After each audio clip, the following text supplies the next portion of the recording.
साहिल ऑफिसमधून आल्या आल्या रेडिओ चालू करतो आणि तसाच बेडवर आडवा होतो. रेडिओमधून नमस्कार मंडळी, मी आरोही घेऊन आली आहे तुमचा आवडता शो ज्याचं नाव आहे वेड्या मना. पहिल्यांदा सर्वांना शुभ संध्याकाळ. या रम्य संध्याकाळी पक्ष्यांचा किलबिलाट आणि माणसांची वर्दळ खूप चाललेली असते. प्राणी, पक्षी आणि माणसे आपल्या घराच्या ओढीने लगबगीने आपल्या घरी जात आहेत. संध्याकाळचे हे रम्य आणि रोमॅन्टिक वातावरण अगदी छान वाटत आहे. तर या रोमॅन्टिक वातावरणात आपण एक छान गाणं ऐकूया. वेड्या सांग ना, खुणावती का खुणा माझे मला आले हसू, प्रेमात फसणे नाही रे. अरे साहिल, असा काय पडलायस? आधी फ्रेश हो, मग गाणी ऐकत बस. आल्या आल्या रेडिओ चालूच, साहिलची आई म्हणाली. अगं आई, थांब ना जरा, माझ्या आवडीचा शो लागला आहे. मला हे खूप आवडतं, माहित आहे ना तुला, साहिल म्हणतो. हो, आणि त्यातली आरोही पण आवडते, हेही माहित आहे बरं का. आई असू दे की, साहिल म्हणतो. अरे असू देस की, मग मी काही बोलले का तुला? फक्त आवर आणि ऐकत बस म्हणले होते, साहिलची आई म्हणते. थोडा वेळ गाई, आज उशीर झाला ऑफिस मधून यायला म्हणून, साहिल म्हणतो. बरं ऐक, तुला एक सांगायचं आहे. काय? साहिल म्हणतो. अरे मामा तुझ्यासाठी एक स्थळ घेऊन आला होता, मुलगी छान आहे, साहिलची आई म्हणाली. काय गाय, मला आताच लग्न करायचे नाही, तू मामाला काय सांगितलेस? साहिल म्हणतो. अरे योग्य वयात लग्न केलेले चांगले, वय झाल्यावर पोरी कोण देणार तुला? साहिलची आई म्हणते. आम्ही फक्त थोडाच वेळ मागतोय ग. बरं पण थोडाच वेळ हा, साहिलची आई म्हणते. हो ग, बर आवर आता, नाहीतर त्या पुरीच्या नादात तसाच बसशील. मी जेवण बनवते, साहिलची आई म्हणाली. येस माय डिअर मदर, जशी तुमची आज्ञा, साहिल म्हणतो. बस नवटंकी, चल आता. साहिल फ्रेश होऊन जेवण वगैरे आवरून झोपला. रात्री त्याच्या स्वप्नात आरोही आली. ती खूप सुंदर दिसत होती. हा तिच्याकडेच पाहत होता. ती याच्या जवळ आणि तिने त्याच्या गालावर एक किस दिला. तो हवेत तरंगू लागला. मग तिची वेळ झाली. हो हो, अगदी त्या आरोही आणि राजकुमारच्या कथेसारखंच. तो तिला थांब थांब म्हणतच जागा होतो आणि पाहतो तर काय ते स्वप्न होते. तो मनात म्हणतो, या आरोहीने तर मला वेडच लावले आहे. माझे मन माझे राहिलेच नाही, एकदा हिला भेटायलाच हवे. मग तो झोपी जातो. सकाळी सगळं आवरून तो ऑफिसला जायची तयारी करत असतो, पण त्याच्या मनात फक्त आरोहीचेच विचार असतात. तिला कसे आणि कधी भेटायचं याचाच तो विचार करत असतो. मग आवरून ऑफिसला जात असतो. ऑफिसला जात असताना एका ठिकाणी एक इव्हेंट चालू असतो. तेथे फार काही गर्दी नसते, पण बऱ्यापैकी लोक असतात. तेव्हा त्या गर्दीतून त्याला एक आवाज ऐकू येतो. तो मनात, अरे हा आरोहीचा आवाज आहे का? अरे हो, हा तिचाच आवाज आहे, म्हणजे ते आरोही असणार, मला तिला पाहायचं आहे, असे म्हणून तो गाडी तिकडे वळवतो. गाडी पार करून तो आत जातो, पण तेवढ्यात कार्यक्रम संपतो आणि स्टेजवर 5-6 लेडीज असतात. तो मनात, आता ह्यातली कुठली आरोही, हे कसं ओळखायचं, असा विचार करत असताना कार्यक्रम संपल्यामुळे सगळे जायला निघाले, पण हा पण ऑफिसला उशीर होईल म्हणून निघाला. काय हे देवा, आधी माहित असतं तर किमान लवकर तर आलो असतो, निदान लांबून तर पाहिली असते की ती कशी दिसते म्हणून. तसं तर मी तिच्या आवाजानेच तिच्या प्रेमात पडलो आहे. सौंदर्य काही मॅटर करत नाही, पण एक आस लागून राहिली आहे, भेटण्याची आतुरता लागून राहिली आहे. मला तिकडे जायला वेळ नाही, एकदा जायलाच हवे, साहिल मनात विचार करत ऑफिसला जातो. ऑफिसमध्ये सुद्धा तो आरोहीचाच विचार करत होता आणि कार्यक्रमात आरोही येणार हे आपल्याला कसं समजलं नाही याचा विचार करत असताना समोर पल्लवी येते. Hello Sahil, good morning, Pallavi म्हणते. गुड मॉर्निंग, साहिल म्हणतो. अरे कसा काय रे तू, काय झालंय तुला? पल्लवी म्हणते. ए पल्लवी, तुला माहित आहे, मी तुला एकदा म्हणालो होतो बघ, मला ती रेडिओचे वेड्यामना शोवाली आरोही खूप आवडते. बरं मग तिचं काय? पल्लवी म्हणते. अगं ती आज एका कार्यक्रमात आली होती, ती माईकवर बोलताना मी ऐकले आणि मी तिकडे गेलो, साहिल म्हणतो. वा, मग काय भेटली का एकदाची मजनूची लैला? पल्लवी म्हणते. नाही ग, मी तिथे जाईपर्यंत कार्यक्रम संपला होता, मला ते दिसली सुद्धा नाही, साहिल म्हणतो. अरे भेटेल रे ती, काळजी करू नकोस. अरे मग तू रेडिओ स्टेशनला जाऊन का नाही भेटत तिला? पल्लवी म्हणते. कधी जाणार, रोज ऑफिस जायलाच इतका उशीर होतो आणि त्यात रेडिओ स्टेशन किती लांब आहे, कधी जाणार? बापरे, अगदी प्रेमवीर झालायस रे, इतका प्रेमात बुडावला आहेस तिच्या. बरं मी एक शंका म्हणून विचारते, समज नुसता समज हा जरी आरोही एक 40 वर्षाची बाई असेल तर? असे म्हणत पल्लवी जोर जोरात हसू लागते. एक गप्प बसा, काही पण बोलू नकोस, म्हणून साहिल तिच्यावर चिडतो. इतक्यात त्यांचे बॉस येतात. काय चाललं, इतका का आवाज आहे ऑफिसमध्ये? हे ऑफिस आहे, इथे फक्त कामच करायचं. बॉस ओरडतात. दोघेही बॉसला सॉरी म्हणतात. मग बॉस साहिलला बोलतात. मिस्टर साहिल, आज संध्याकाळी तुम्हाला एक मीटिंगसाठी जायचं आहे. काय संध्याकाळी? साहिल म्हणतो. हो, काही प्रॉब्लेम आहे का? सर म्हणतात. काही नाही सर. ओके, तुम्ही जो प्रोजेक्ट करत आहात त्यावरच ही मीटिंग आहे, त्यामुळे तुम्हाला काही अवघड नाही. मला खात्री आहे की तुम्ही चांगल्या पद्धतीने प्रेझेंटेशन द्याल. जर मीटिंग सक्सेस झाली तर तुमचं प्रमोशन नक्की. So all the best. मी तुम्हाला पत्ता मेसेज करतो, सर म्हणतात. Okay sir, thank you so much, Sahil म्हणतो. मग साहिल प्रेझेंटेशनच्या तयारीला लागतो. फायनली त्याचं प्रेझेंटेशन तयार होतं आणि तो मीटिंगसाठी जातो. त्या कालावधीत त्याच्या मनात आरोहीचा एकदाही विचार येत नाही. मीटिंग अगदी व्यवस्थित पार पडते. मीटिंग संपायला थोडा वेळ लागतो. मग मीटिंग संपल्यावर तो बाहेर येतो. बाहेर अंधार पडलेला असतो. तो घड्याळ बघतो आणि मनात छे, आज आरोहीचा शो ऐकायला मिळणार नाही. मीटिंग झाल्यावर सरांना रिपोर्ट करतो. सर, मीटिंग झाली आणि ते तुम्हाला फोन करून काय ते सांगतो म्हणाले आहे. त्याने समोर पाहिलं आणि त्याला आश्चर्याचा धक्का बसला. अरे, हे तर रेडिओ स्टेशन आहे आणि आरोहीचा शो इथूनच होतो. आता संपत आलाय म्हणजे ती आज मला नक्की भेटणार. येस, मला काय करू तेच सुचेना. अरे साहिल, काय करू काय, चल लवकर नाही तर जाईल ती, असे म्हणून तो रेडिओ स्टेशनकडे जातो म्हणजे काय, अगदी धावत पळत जातो. कारण त्याला आरोहीला जे भेटायचे होते.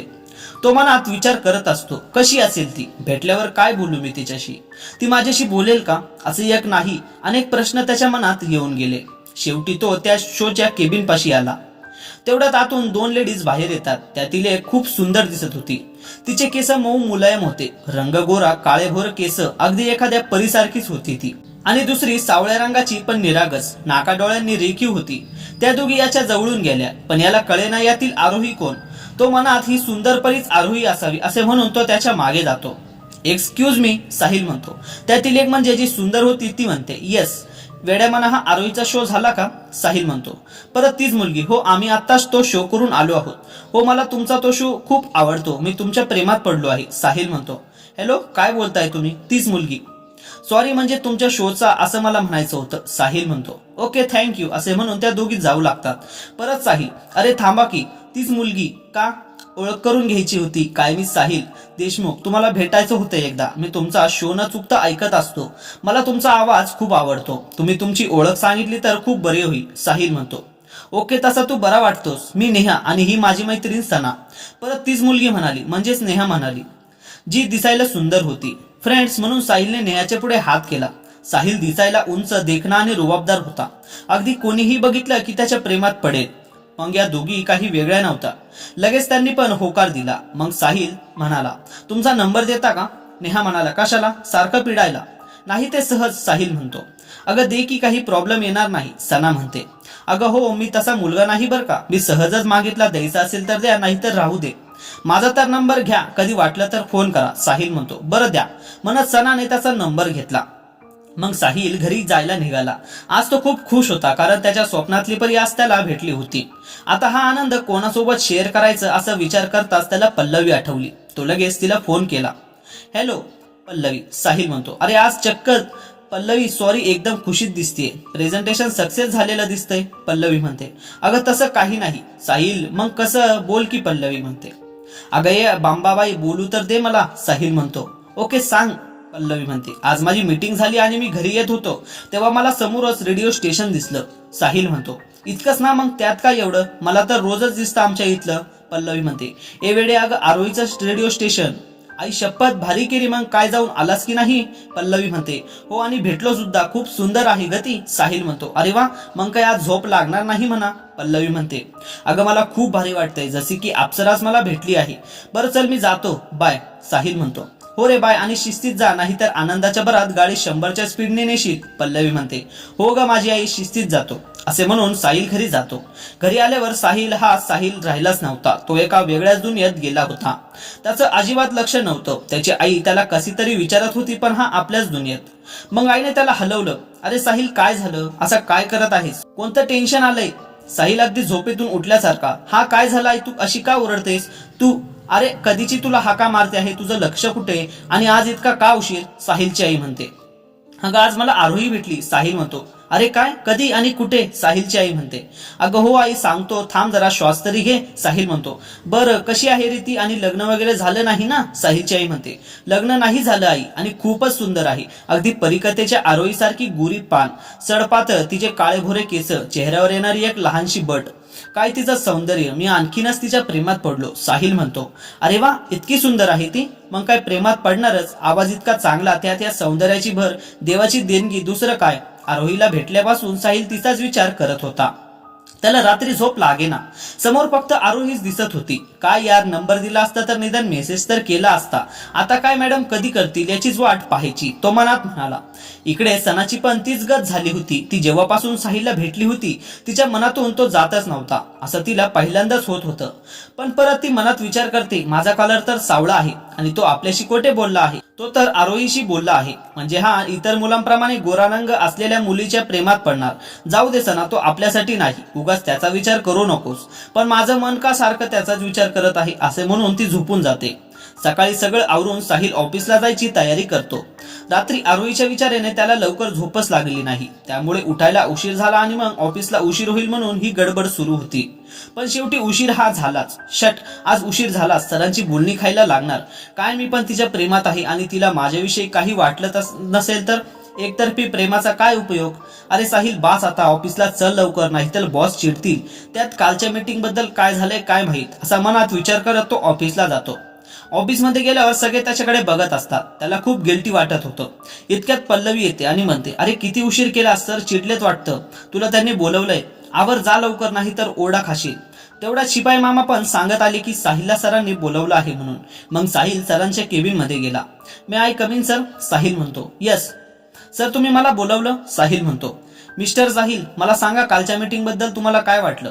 सर म्हणतात, म्हणजे सर, म्हणजे तुम्हाला ती पार्टी कशी वाटली, त्यांच्याबरोबर काम करायला तुम्हाला आवडेल का. सर म्हणतात, हो का नाही आवडणार सर, ती पार्टी खूप चांगली होती आणि त्यांची काम करण्याची पद्धत खूप सोपी आणि सरळ होती.